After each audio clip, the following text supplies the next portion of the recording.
Hey everybody. Hello, I'm Ryan. I'm Bethany. And we are Ryan and Bethany Board Game Reviews. And today we're talking about Dice Manor. This is designed by Garrett Herter and it is published by Arcane Wonders. In this game, we are basically architects. We're trying to design this fancy house.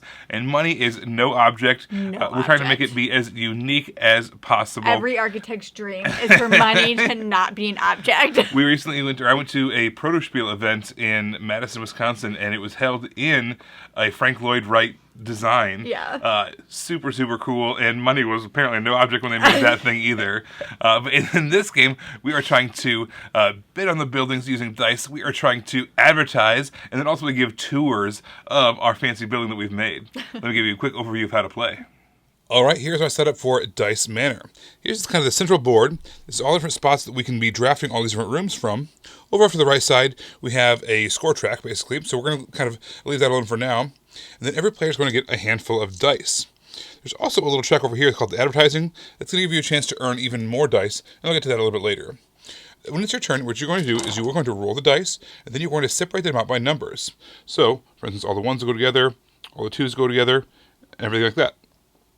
And then you're going to select one of those groups to use. There are three ways that you can use the dice. The first one is to just bid on the tiles. So for instance, if we were interested in that tile, what we could do is we could take our twos and we could put them there. Whoever has the most twos there at the end of the round is going to be the person who wins that tile and is able to add it into their manor. All right, on your next turn, you simply re-roll the dice again and you do it all over again. Again, you separate them out by numbers. You could use a 2, and you could add that into your other existing 2s, or you could choose something else. So for instance, in this case, let's choose our 6s. We're going to put them there on that advertising bidding track. The way the advertising works is, whoever has the first place advertising spot is going to be able to move their little house 2 spots. And every spot they go past, they're going to get those points on the board. Also, however many dice that were used, they're going to be able to move that many dice over. If ever the house and the dice couldn't connect, you're able to take that dice and add it to your dice pool. When you're bidding on the advertising track, you need to either have more than the previous person in terms of quantity or have a higher number. So later on, someone comes behind and they put 2 5s there. 2 5s does not beat 2 6s.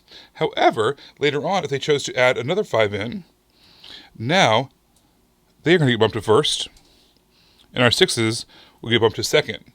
In order to overtake them, we would need to add a third 6. You're going to keep on rolling until you've used all your dice, and you can keep on adding on to whatever you want. You can even separate things out. So for instance, if you had 2 2s, what you could do is you could add 1 2 to that, or you could give a tour. A tour is the last thing I want to talk about, and that involves giving a tour of your manor.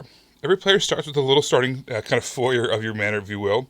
And what you do is once you start adding on things to your manor, you need to start connecting doors to doors. When you give a tour of your manor, what you're going to do is you're going to use a certain number of dice in order to place in those rooms.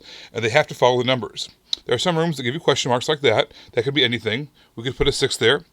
What you're going to do is you're going to get some points based off of how big of a tour you gave. 1 is usually not very good. 2, 3, 4, 5, that's where you really get your points from. So let's take that back, and let's pretend that we did 3 5s. We'd rolled 3 5s, and we're using those for our tour. So what we could do is we put one of the 5s in our first spot. We put our next 5 in the second spot. This also has a 5 on it. And then our third 5 we could put here, which also has a 5 spot on it. Now, what we've done is we have given a tour of 3 rooms of our manor. We can go to our little chart here and see that's going to give us 5 points. So the more dice you use to give a tour, the more points you're going to get. If you only gave a tour of 1 room, you're going to get one of these little tokens. These tokens you also earn at the beginning of the game as well. Basically gives you a chance to do some re-rolls or even kind of modify the dice up or down 1. It's a nice way to kind of give you some flexibility. So remember, there's 3 ways that you can use the dice. You can use them to bid on the different rooms, or you can use them to go up in the advertising track by collecting sets over there, or you can start giving tours. The more rooms you have and the more flexibility you have, the more able you're going to give more and better tours. We're going to play 4 rounds, and at the end of the 4th round, we're going to give one final tour. You can kind of see this on the track here. Once we get to that kind of 5th fake round, you're going to give one last final tour. This is going to be very lucrative. This is kind of the finished product that you've built over the course of the game. So you're going to get a lot of points from that final tour. When that's all been wrapped up, then you're going to get some other points as well. So then, based off of a diversity of either rooms, who has the largest manor, you get some pity points for some tokens. There's also colored tiles. You're going to get points based off of who has the most of the various colors. You're going to add up all those points, keep track of them over here on the score track, and whoever has the most points at the end of the game wins. The tile art on this was actually like really fun. It was really fun to see all these different things going on, but what the colors had a theme going on.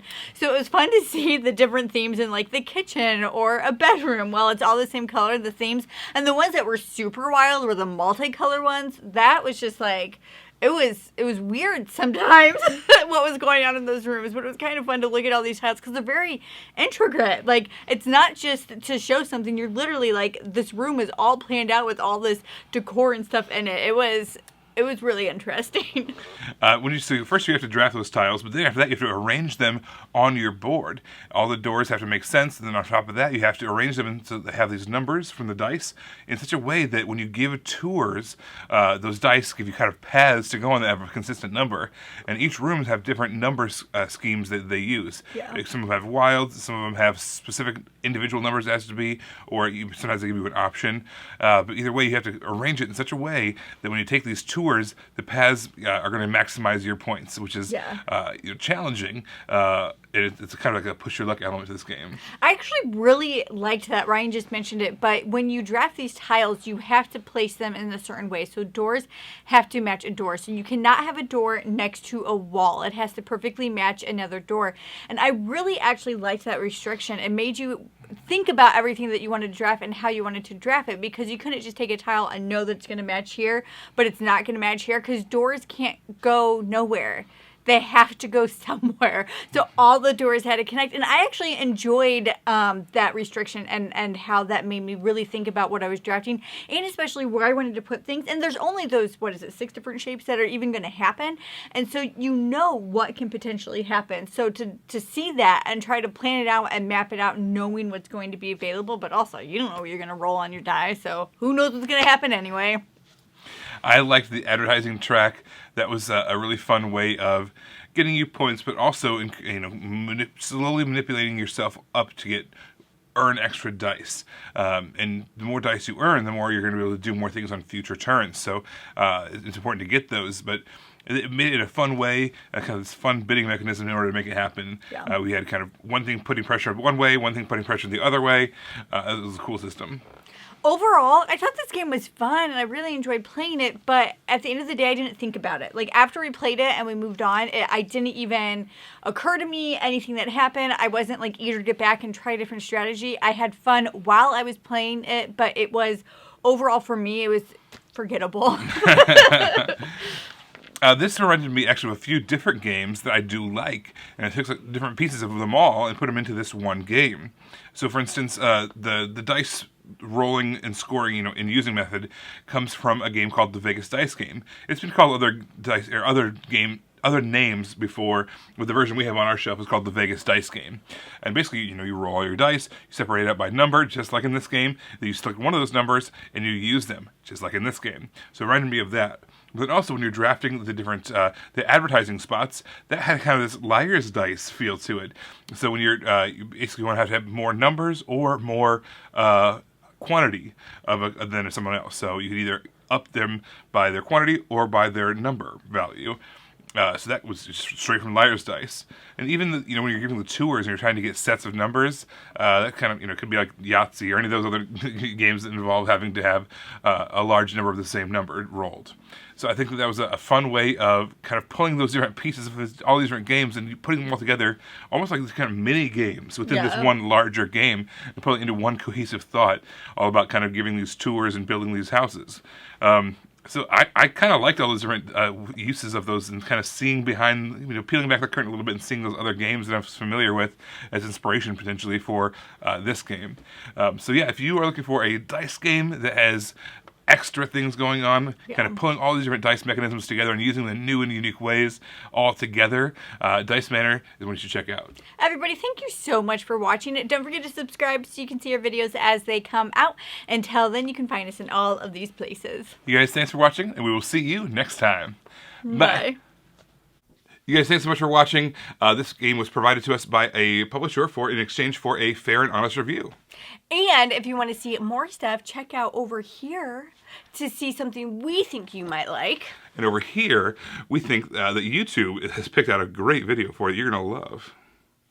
Thanks, guys. We'll see you next time.